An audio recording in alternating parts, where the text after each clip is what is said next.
Like many fellow game enthusiasts, I watched the 2024 Game Awards, and along with my fellow gaming enthusiasts, we lost our minds over and over again at all of the great announcements that just didn't seem to stop this year. I haven't had a chance to watch the Game Awards live in previous years due to my schedules not lining up with the show, but thankfully this year, I finally had the chance to watch the Game Awards live, and what a show to watch. In terms of announcements, the show was absolute banger after banger, and I'm so glad I was able to be there with everyone else to experience these amazing moments. This video is basically going to be me going through all the new announcements and talking about all the cool new games I'm looking forward to next year and beyond. If you find yourself enjoying this short little video at any point, make sure to leave a like and subscribe, and while you're down there, leave a comment telling me about what upcoming game you're most excited for. Without further ado, let's get into the list. To start off our list, we have the very first game shown off during the pre-show, Ninja Gaiden Ragebound, developed by the studio behind Blasphemous. The game's art style looks amazing, I'm a sucker for good pixel art, and the gameplay looks really nice too. I started playing Blasphemous, and although I didn't get very far, it's definitely something I'll come back to later. This is a game that I'll definitely keep in mind. I'll probably pick it up on Steam if it's on a good sale or something. Next up we have Shadow Labyrinth, a new take on Pac-Man? Huh? Oh, so that's what the secret level episode was about. This game looks really strange, but pretty decent too, taking what looks like Metroidvania gameplay and combining it with the cute yellow sphere we all know and love. Oh, what is that? Anyway, it's another thing I'll keep an eye on. With those two games out of the way, we can get into the main show, and oh boy did they start off with a bang, The Witcher 4. This game looks absolutely stunning. I haven't played the Witcher games yet, which is another thing on my wish list, but man, I think this trailer just sold me on the fourth installment already. Ciri is the main character this time, having grown up since Witcher 3, and I cannot wait to get into this series. I know I will absolutely love it. And now for the announcement that absolutely made me personally lose my mind and my highlight of the show, Elden Ring Night Reign, a brand new standalone multiplayer spin-off game set in a parallel universe to the base game of Elden Ring. Out of everything I thought would be at the Game Awards this year, this was not one of them. Hell, Hollow Knight Silksong, Half-Life 3, or Bloodborne 2 are things I could have believed. But a new Elden Ring game? Right after Shadow of the Erdtree? The game is very different from previous Souls games, focusing on cooperative play under almost Battle Royale-like matches made of 3-day cycles, where you and two other players select preset characters, search for loot and fight bosses during the day, and run from the encroaching influence of the Night Lord after the sun goes down. At the end of the third night, you will fight a final boss that you will select from the game's hub, almost like selecting a target to hunt in Monster Hunter. This game, as a spin-off, is changing everything: traversal, enemies, leveling, character customization and progression, but it's doing something else too that I'm very excited for. The Night Lord's influence is causing foes from the Dark Souls series to enter this alternate version of Limgrave. In the trailer, we can see the Centipede Demon from Dark Souls 1, the Jukesteer Freya from Dark Souls 2, and what I'm most excited for, the Nameless King from Dark Souls 3, one of my favorite bosses from that game. This game is going to be amazing, and I can't wait to get together a whole group of friends and just start playing it. The next big announcement is something that I probably won't play, as I haven't exactly got experience with their previous titles, but looks interesting nonetheless. It comes from a developer that I still have a huge amount of respect for despite my lack of experience. The creators of Eco, Shadow of the Colossus and The Last Guardian showed off a trailer for a new untitled project. The trailer was pretty vague, so we don't have much idea what it's actually going to be about, but I'm excited for all the fans of Gen Design's previous work. Splitgate 2 came up next and is something that I'm actually pretty excited for, but nowhere near as much as some of the other games on this list.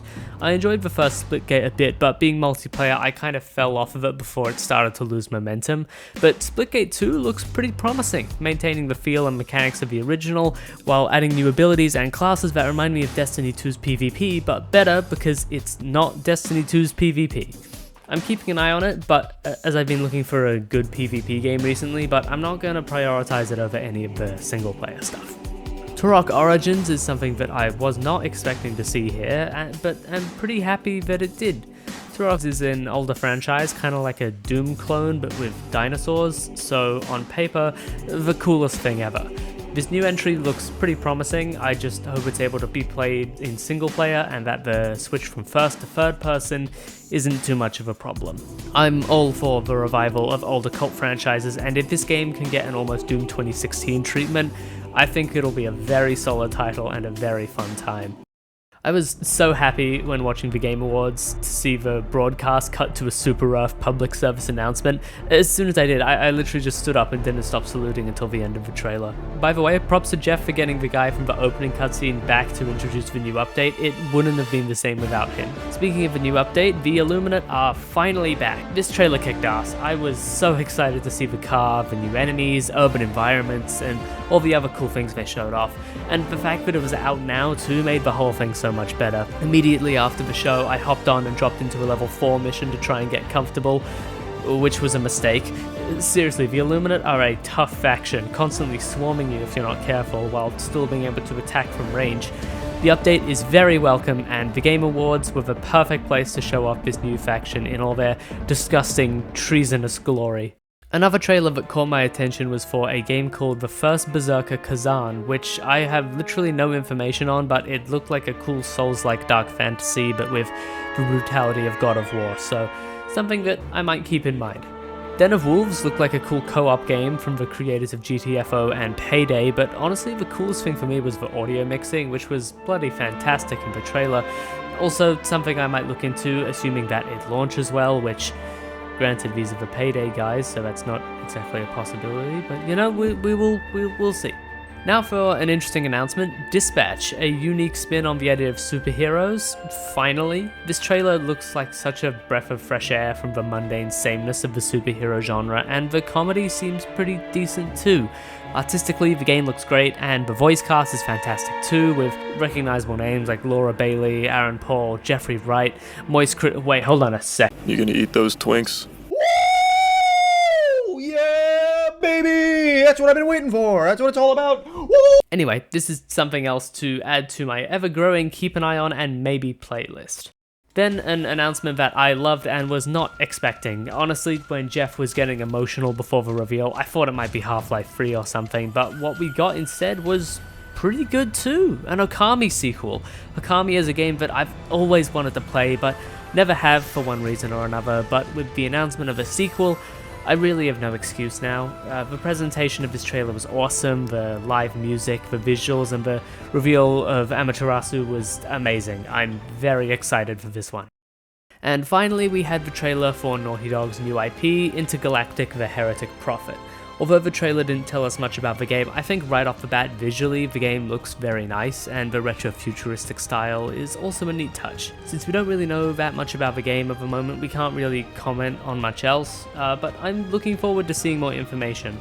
I likely won't end up playing the game, as I'm not sure I'm that big on Naughty Dog stuff, but if it's getting really great reviews and I can get it for a good price, then why not? And that's all of the announcements from this year's Game Awards. Before I go, I just wanted to shout out all the nominees this year. While certainly not as stacked as 2023, this year still saw the release of so many great games, and everyone across the industry did such a fantastic job in helping release these amazing titles. As someone learning game design, I know how difficult this stuff is, and I can't imagine all the hard work that went into delivering these phenomenal games, so thank you everybody.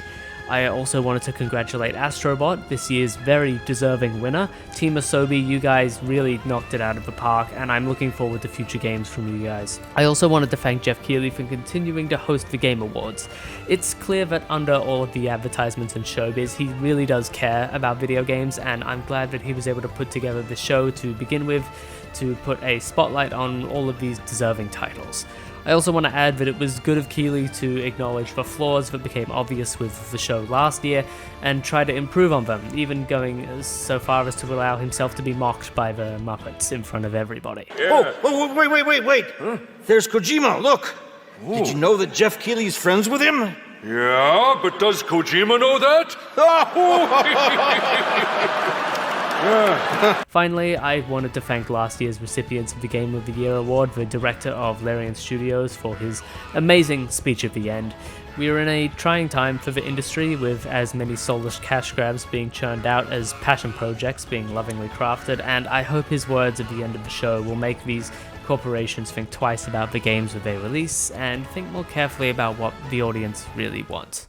And furthermore, the people in charge forbade them from cramming the game with anything whose only purpose was to increase revenue and didn't serve the game design. They didn't treat their developers like numbers on a spreadsheet. They didn't treat their players as users to exploit. And they didn't make decisions they knew were short-sighted and function of a bonus or politics. They knew that if you put the game and the team first, the revenue will follow. And that pretty much wraps up this year of great games.